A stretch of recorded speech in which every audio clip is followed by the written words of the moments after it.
Paz do Senhor para todos. Estou aqui com a quinta parte do tema sobre vinho.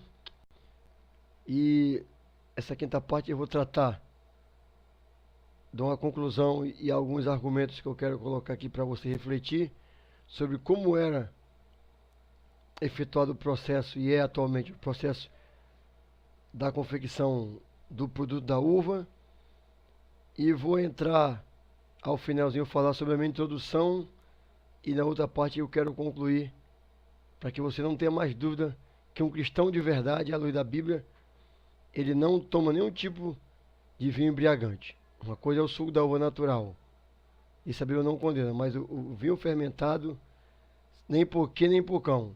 Como eu falei no começo, se a Bíblia deixasse interpretar, dizendo que a gente pode tomar um copinho de vinho fermentado, eu posso aplicar a analogia do direito e aplicar no sentido de que eu posso também roubar um pouquinho, adulterar um pouquinho, mentir um pouquinho, contar uma mentirinha um pouquinho, ser gay um pouquinho, ser homossexual, lésbica um pouquinho, ver um filme pornográfico um pouquinho, roubar um banco só um pouquinho, fazer de tudo um pouquinho e beber com moderação, que é a maior frase do diabo. Mas a Bíblia não deixa claro isso aí. Também eu vou esclarecer uma parte lá de Provérbio que fala sobre os conselhos da mãe do rei Lemuel, porque um certo colega aí, né, que eu não considero servo de Deus ele, até presente momento ele demonstrava ser, mas pela sua conduta a gente vê que não é. Está iludido, realmente enganado. Inclusive esse vídeo aqui é um propósito para que ele, se tiver humildade de ler e ver tudo que eu escrevi e falei, ele vai tirar dúvidas com certeza. É melhor que ele venha refletir que o conceito está errado. Ele interpreta aquele versículo errado, acho que deve ser essa seita, quando ele pertence às comunidades aí, porta larga, que ele pega aquela parte que a mãe de Lemuel diz assim, dai bebida forte aos que estão com espírito amarguroso.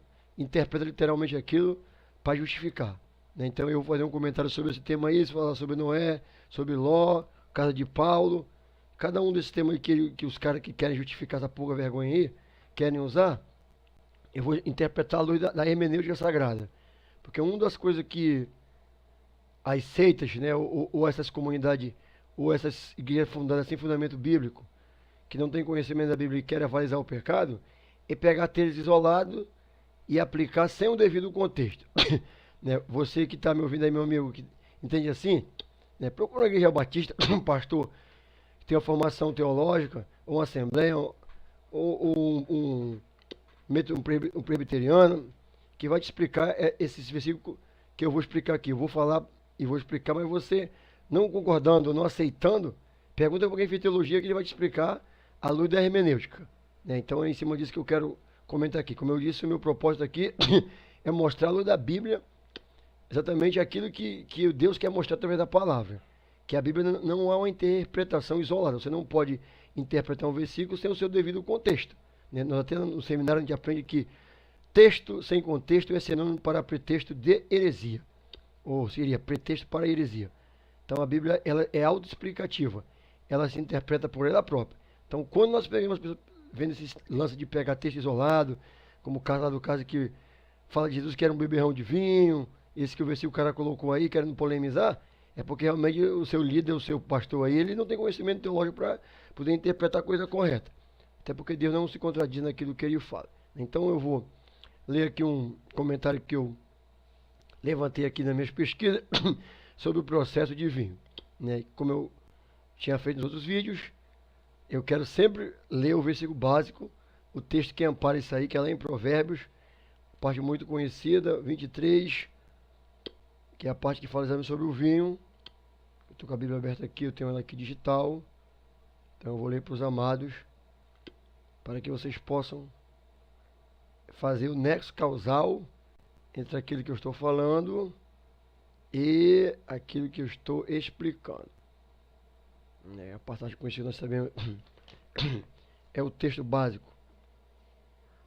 Os meus olhos aqui já estão meio cambirimba, como falamos na marinha, mas vai dar para eu ler aqui.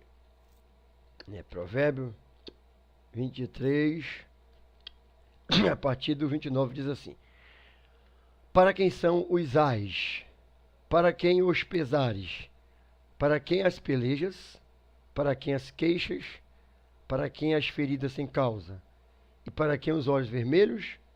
Ele responde: para os que demoram perto do vinho, para os que andam buscando vinho misturado ou bebida forte, perdão. Não olhes para o vinho, quando se mostra vermelho, quando resplandece no copo e se escoa suavemente.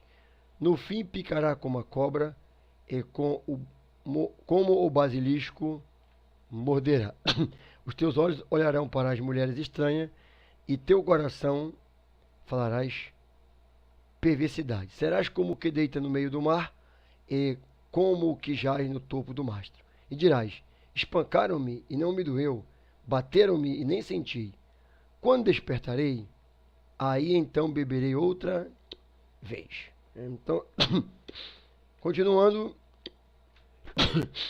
eu quero ler aqui um comentário sobre o processo do vinho, como era feito e como é atualmente. Tirei de um site cristão. Diz assim: bebida alcoólica e o vinho e a Bíblia. O autor lá diz o seguinte: leia as perguntas e responda. Qual foi a bebida que Jesus usou ao instituir a ceia do Senhor? No capítulo 2 do Evangelho segundo João, vemos que Jesus transformou água em vinho nas bodas de Caná. Que tipo de vinho era esse? Suco de uva não fermentado pode ser chamado de vinho?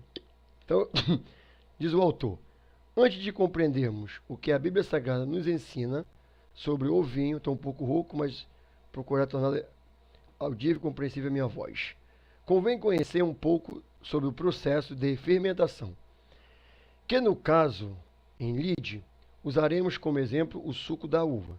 Pois bem, vinho é o nome que se dá ao suco extraído do sumo de uva frescas. Esse processo de extração faz-se em grandes vasilhas de madeira, semelhante a uma enorme bacia chamada cuba. Na Bíblia, também aparece denominado, abre e fecha aspas, lagar, onde é realizada a espremedura da uva, ou pisa. Atualmente, esse trabalho humano e artesanal é substituído por máquinas que realizam a mesma tarefa. O resultado obtido é um caldo espumoso, de forte coloração vermelha escura, ligeiramente adocicado, de agradável odor e paladar. Este caldo nada mais é do que o puro suco de uva fresco, livre de qualquer processo de fermentação, ou seja, vinho não fermentado. A fermentação se dá quando enzimas produzidas por bactérias ou fungos em contato com o produto entram em ação. No caso do sumo de uva, essas bactérias, alimentando-se do açúcar natural proveniente da fruta, produzem enzimas que convertem esse açúcar em gás carbônico e álcool. O gás se desprende, permanecendo apenas o álcool. Podemos dizer, então, que isso é suco de uva fermentado. A fermentação desse vinho, abre parênteses, chamada de fermentação acética, fecha parênteses, por sua vez, vírgula, produz o vinagre. A massa do pão é outro exemplo típico de fermentação. O amido da farinha de trigo é transformado em açúcar, que por sua vez converte em álcool e gás carbônico pela ação desses micro-organismos. O gás forma bolhas no interior da massa, fazendo-a crescer. Quando é assada, os micro-organismos morrem e o álcool evapora, de modo que a massa não apresenta o gosto de álcool e nem o típico paladar azedo de produto que sofreu fermentação. No caso das bebidas alcoólicas, existem aquelas que são adicionadas álcool e as que são o resultado da fermentação direta. Nesse último caso, o açúcar da uva, da cana, do malte ou de outra matéria-prima usada, é transformada em álcool e gás carbônico. O gás se desprende, ficando o álcool na bebida. Então, esse comentário aqui, ele vai realmente dar noção, porque muitas pessoas em muitas igrejas evangélicas, né, não são as tradicionais como a Assembleia Batista, Metodista, Presbiteriana, Congregacional, que elas têm um estudo, digamos assim, cristocêntrico e bibliocêntrico. Mas é essas comunidades que surgem aí, eu conheço algumas pessoas que são desse aí, talvez por desconhecerem ou os líderes fundarem com o propósito não de levar as pessoas para o céu, mas de comércio, eles não estão nem aí preocupados. E é claro que por conta disso, as ovelhas desse rebanho vão pensar tais quais o seu líder ensina. E como eu disse, o propósito desse vídeo aqui é esclarecer a luz da Bíblia, que é pecado, pelo motivo que eu já expus, já ao final, na próxima parte eu vou concluir, que você não pode pegar um pouquinho só, não tem nada a ver. E é claro que o próprio contexto bíblico vai mostrar que Jesus não transformou a água em vinho embriagante. Se Jesus é natural, ele é santo, logicamente ele não produziria algo que pode levar as pessoas a se acabarem e destruir o próprio corpo, porque as coisas no estado natural como o Senhor fez, elas não são maléficas em si. O homem, simplesmente pelo pecado, ele desvirtuou o propósito das coisas que Deus fez, como eu falei, do tabaco, da folha de coca, da maconha, que tem um fim medicinal e antisséptico, assim como o vinho, que o natural de Deus é tudo feito sem propósito de fazer maldade de homem. Aí tem o caso de Noé e Ló, que tomaram vinho embriagante e se ferraram. Né? Vamos ver o caso também lá no livro de Timóteo, que os caras que são simpáticos, essa mentira sem vergonha, inclusive um dos colegas comentou aí, por desconhecimento e falta de intimidade com a palavra de Deus, que quer porque quer provar e ratificar que aquele conselho que o Paulo manda o Timóteo tomar ali é vinho embriagante. Ora, se onde o Timóteo estava, o teor da água era muito elevado a parte dos alcaloides, o suco da uva, ela exatamente não fermentada, faz bem para o intestino. Pergunte para qualquer pessoa que trabalha com vinho, com uva, que ele vai explicar. E os médicos sabem disso. Então, como é que o apóstolo Paulo iria avalizar o consumo por parte de Timóteo de algo que é nocivo, contrário à palavra de Deus, com fim medicinal? Ele não faz isso. Então, eu vou parar aqui nessa quinta parte e vou para a penúltima parte, que eu vou fazer mais os comentários aqui e dar esclarecimento sobre 5 pontos ali, que é o caso de Noé, o caso de Ló, o caso de Paulo mandar Timóteo tomar um pouco de vinho com água, o caso das mulheres não chegar a dar muito a vinho, a Bíblia fala lá da parte de, que é um texto assim, não dá muito a vinho, e as pessoas pegam esse texto aí, querendo fora do contexto, para justificar que a mulher pode tomar vinho, mas não muito.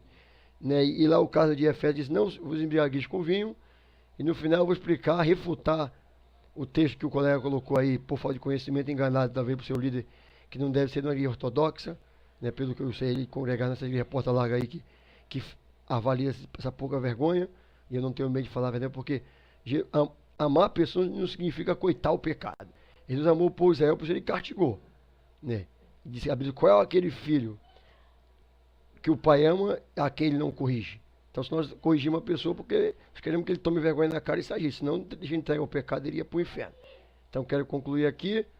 Ore por mim, você que é servo de Deus, você que não entende, peça entendimento para Deus abrir seu entendimento. Deus abençoe.